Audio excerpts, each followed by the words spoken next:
வணக்கம் உறவுகளே, நம்ம தோட்டத்தில் பொறிச்ச வல்லாரை கீரை பாருங்கள். இதை நல்லா க்ளீன் பண்ணிக்கலாம். க்ளீன் பண்ணிவிட்டு மண் இருக்கும், க்ளீன் பண்ணி வச்சுட்டு கட் பண்ணி எடுத்து வச்சுட்டேன்.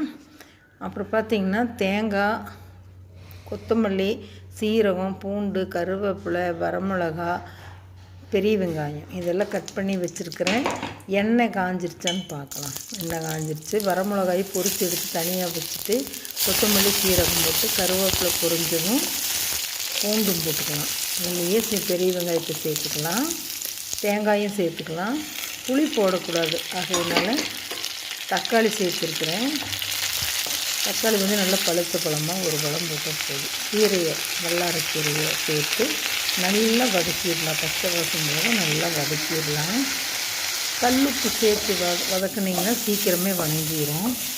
பாருங்கள், நல்லா வணங்கிடுச்சு. இதை ஒரு தட்டில் கொட்டி ஆற வச்சிடலாம்.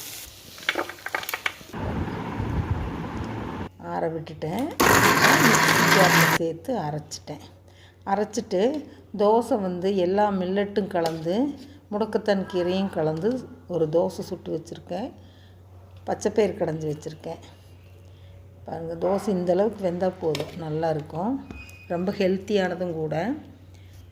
உங்களுக்கு பிடிச்சிருந்தால் லைக் பண்ணுங்கள், ஷேர் பண்ணுங்கள், சப்ஸ்கிரைப் பண்ணுங்கள், பெல் பட்டன் அமுத்துங்க. இந்த நாள் எல்லோருக்கும் இனிய நாளாக அமையட்டும்.